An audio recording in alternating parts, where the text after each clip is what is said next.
देखा जाए तो लोगों की ओलंपिक्स की जो नॉलेज है ना वो काफ़ी अच्छी हो गई है, पर पैरालंपिक्स की अगर मैं बात करूं तो कहीं ना कहीं ये जानकारी थोड़ी सी कम रह जाती है। तो आज इस वीडियो में मैं आपको पैरालंपिक्स के बारे में वो सारी बेसिक चीज़ें बताने वाला हूं जो आपको पता होनी चाहिए। तो मैं आपको सबसे पहले बताऊंगा कि पैरालंपिक्स वर्ड का क्या मतलब है, इसकी हिस्ट्री क्या रही है, इसमें जो अलग अलग इवेंट्स होते हैं उसमें प्लेयर्स किन बेसिस पे पार्टिसिपेट करते हैं, इंडिया की पैरालंपिक्स की हिस्ट्री क्या रही है और टोक्यो पैरालंपिक्स में इंडिया का पार्टिसिपेशन क्या है। तो चलिए इस वीडियो को बिना देरी किए शुरू करते हैं। सबसे पहले समझ लेते हैं पैरालंपिक्स जो वर्ड है इसका मतलब क्या है। तो पैरालंपिक्स को अगर मैं तोड़ के आपको बताऊं तो ये दो शब्दों से बनता है, पहला पैरा और दूसरा ओलंपिक्स। पैरा जो वर्ड है ये ग्रीक भाषा से आया है जिसका मतलब है अलॉन्ग साइड या फिर बिसाइड, हिंदी में साथ साथ या फिर बराबरी में। तो जब भी हम इन दोनों शब्दों को जोड़ के देखेंगे तो इसका मतलब होगा ओलंपिक्स की बराबरी में चलने वाला एक टूर्नामेंट। आइए जल्दी से अब इसकी हिस्ट्री जान लें। वर्ल्ड वॉर 2 में जो सोल्जर्स घायल हुए थे, जब यही सोल्जर्स हॉस्पिटल में एडमिट थे तो इनके मनोरंजन के लिए और इनके जो ट्रीटमेंट था उसको और इफेक्टिव बनाने के लिए इन लोगों को व्हील चेयर्स पे बैठा के बॉल दे दी गई, जिसपे ये लोग बास्केटबॉल जैसे गेम्स, फुटबॉल जैसे गेम्स या फिर पासिंग द बॉल जैसे आसान गेमों को खेल के खुद को खुश रखते थे। साल 1948 में वहां पे एक जर्मन न्यूरोलॉजिस्ट है जिनका नाम था सर लुडविग गटमैन, जिन्होंने इन वॉर वेटरन्स के अंदर एक स्पिरिट देखी गेम्स को लेके और एक प्लान किया कि यार इन लोगों के बीच में एक कंपटीशन तो जरूर रखवाना ही चाहिए।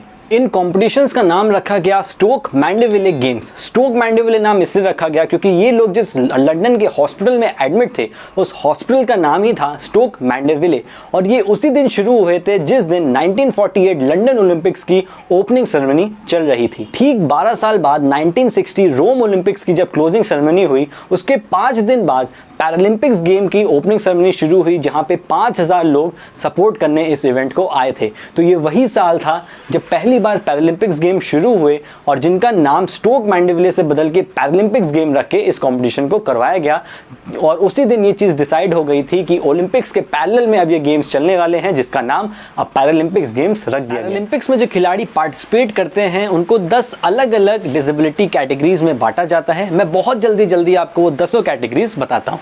सबसे पहली कैटेगरी की बात करूं तो इम्पेयर्ड मसल मूवमेंट। ये जो डिसेबिलिटी होती है, इस डिसेबिलिटी के रहते हुए कोई एक इंसान अपनी मसल में जो नॉर्मल पावर जनरेशन होता है उसको यूज़ नहीं कर पाता है। सेकंड जो डिसेबिलिटी है वो है impaired passive range of movement, यानी कि आपके बॉडी में जो भी जॉइंट्स हैं, आपका एल्बो जॉइंट हो गया या फिर आपका नी जॉइंट हो गया फॉर एग्जांपल, तो इनमें जो मूवमेंट होना चाहिए इस डिसेबिलिटी के रहते हुए आप इन मूवमेंट्स को या तो नहीं कर सकते हैं या फिर बहुत थोड़ा सा कर सकते हैं, बट इससे भी आपको पेन हो सकता है। और ये जो डिसेबिलिटी है ये आपके एक जॉइंट या फिर एक से ज़्यादा जॉइंट्स में भी एक बार में हो सकती है।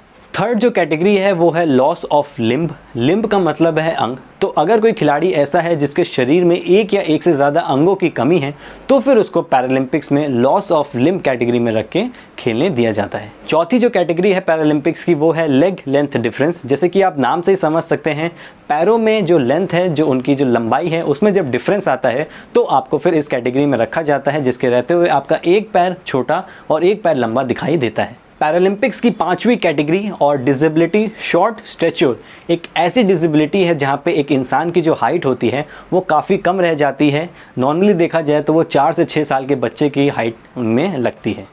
पैरालंपिक्स की जो 6th कैटेगरी है उसका नाम है हाइपरटोनिया। हाइपरटोनिया एक ऐसी डिसेबिलिटी है जहाँ पे आपके पैर या फिर आपका हाथ जो होते हैं वो एक ही पोजीशन पे बहुत ज़्यादा स्टिफ हो जाते हैं, यानी कि जकड़ जाते हैं एक ही जगह पे, और इसके बाद आपको जो मूवमेंट होता है आपके हाथ या पैरों में उसको करने में बहुत ज़्यादा डिफ़िकल्टी होती है। पैरालंपिक्स की जो 7वीं कैटेगरी है उसका नाम है एटेक्सिया, और इसमें आपकी जो मसल का कोऑर्डिनेशन है उसमें कहीं ना कहीं कमी रह जाती है। सिंपल भाषा में बोलूँ तो अगर आप चलने की बात करेंगे तो आप अपनी बॉडी का जो बैलेंस है उसको मेंटेन नहीं रख पाते हैं इस डिसेबिलिटी के तहत, और आपकी जो बॉडी है वो कहीं ना कहीं डगमगाती रहती है। पैरालंपिक्स की जो 8वीं कैटेगरी है उसका नाम है एथेटोसिस। एथेटोसिस एक ऐसी डिसेबिलिटी है जहाँ पे आपके बॉडी पार्ट्स में अनबैलेंस्ड मूवमेंट देखा जा सकता है, यानी कि जो आपका मूवमेंट है वो काफ़ी अजीब सा हो सकता है। आपके हाथों में, आपके पैर में, आपके गर्दन में, इवन आपके फेस पे भी इस बीमारी को देखा जा सकता है।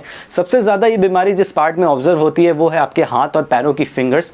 बेसिकली होता क्या है, अगर आप अपनी फिंगर्स को बंद करके एक फिस्ट बनाना चाहें तो इन फिंगर्स को क्लोज करने में आपको बहुत ज़्यादा टाइम लग सकता है, या फिर हो सकता है आपकी 2 फिंगर्स तो टाइमली क्लोज हो जाएं, जो बाकी 2 फिंगर्स हैं उनको बंद करने में आपको पेन हो सकता है या फिर वो बंद नहीं भी हो सकती हैं। तो जिन लोगों को ऐसी डिसेबिलिटी होती है उनको एथेटोसिस कैटेगरी में रख के पैरालंपिक्स में पार्ट लेने दिया जाता है। 9th कैटेगरी जो है पैरालंपिक्स की वो है विजुअल प्रॉब्लम। अब विजुअल प्रॉब्लम में बहुत सी सब कैटेगरीज भी आ सकती हैं, लेकिन स्टार्ट करने के लिए जो लीगली ब्लाइंड लोग होते हैं, यानी कि जिनको देखने में थोड़ी सी दिक्कत होती है, उनसे लेके जो लोग टोटल ब्लाइंड होते हैं यानी कि बिल्कुल नहीं देख सकते हैं, इनके बीच में कुछ सब कैटेगरीज बांटी जाती हैं। उनमें विजुअल इंपेयरमेंट वाली प्रॉब्लम्स में प्लेयर्स जो आते हैं उनको 9th कैटेगरी में रख के पैरालंपिक्स में पार्ट लेने दिया जाता है। पैरालंपिक्स की आखिरी कैटेगरी जो है उसका नाम है इंटेलेक्चुअल डिसेबिलिटी। अब ये डिसेबिलिटी आपने बहुत बार सुनी भी होगी और देखी भी होगी। बेसिकली इस डिसेबिलिटी के अंदर एक इंसान के इंटेलेक्चुअल और अडैप्टिव प्रॉब्लम्स उसको फेस करनी पड़ सकती हैं। इंटेलेक्चुअल में जैसे सोचने की, समझने की या प्रॉब्लम सॉल्विंग्स की जो क्षमता होती है वो एक इंसान की बहुत कमज़ोर हो जाती है, और अडैप्टिव में कम्युनिकेशन, राइटिंग, बोलना, ये सारी जो चीज़ें होती हैं ये बहुत ज़्यादा कमज़ोर या फिर बहुत ज़्यादा डिफ़िकल्ट होती हैं उस इंसान को परफॉर्म करने में। तो ये वो मेन 10 कैटेगरीज थी जिसके अंदर प्लेयर्स को डिवाइड किया जाता है। इसके अलावा वो जिस इवेंट में या फिर जिस स्पोर्ट में पार्टिसिपेट कर रहे हैं उनके अंदर भी कुछ कैटेगरीज बनाई जाती हैं, बट वो बहुत ज़्यादा लंबा हो जाएगा अगर मैं उसको इस वीडियो में डिस्कशन करूंगा, तो उस पर डिस्कशन कभी और करेंगे। अब चलिए बढ़ते हैं इंडिया पैरालंपिक्स हिस्ट्री के ऊपर। इंडिया का पैरालंपिक्स में जो सबसे पहला पार्टिसिपेशन था वो था 1968 में, जिसके बाद टोटल 13 पैरालंपिक्स हुए हैं और इंडिया ने 11 पैरालंपिक्स में पार्टिसिपेशन अपना किया है। मेडल की अगर मैं आपसे बात कर लूं तो इंडिया ने टोटल 12 मेडल्स जीते हैं पैरालंपिक्स में अभी तक, जिसमें 4 गोल्ड, 4 सिल्वर और 4 ब्रॉन्ज मेडल शामिल हैं। गोल्ड मेडल की अगर मैं बात करूं तो सबसे पहला गोल्ड मेडल आया था 1972 हेडलबर्ग पैरालंपिक्स में, जहां पे मुरलीकांत पाटकर ने men's 50 metre free style swimming में सबसे पहला गोल्ड मेडल जीता था। उसके बाद 2004 एथेंस पैरालंपिक्स में देवेंद्र झांझरिया ने मेंस जैवलिन थ्रो में गोल्ड मेडल जीता, जिसके बाद 2016 रियो ओलंपिक्स में देवेंद्र झांझरिया ने दोबारा अपने इवेंट में गोल्ड मेडल जीता, और उसी साल मरियप्पन थैंगावलू ने मेंस हाई जंप में भी गोल्ड मेडल जीता। तो ये थे इंडिया के 4 गोल्ड मेडल। अब चलिए देख लेते हैं टोक्यो पैरालंपिक्स में इंडिया का पार्टिसिपेशन किस गेम में कितना होने वाला है।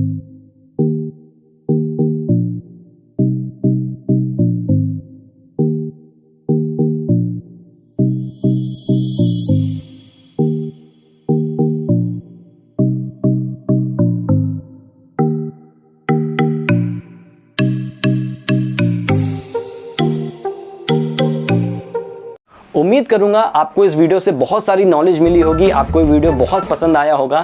इस वीडियो को ज़्यादा से ज़्यादा लोगों के साथ शेयर कीजिए, क्योंकि हमारा जो मोटिव है वो है स्पोर्ट्स नॉलेज और फिजिकल एजुकेशन की नॉलेज ज़्यादा से ज़्यादा लोगों तक पहुंचाना और उनको इस फील्ड के बारे में अवेयर करना, जिसमें आप ही हमारी हेल्प कर सकते हैं। So thank you so much for watching this video and stay safe.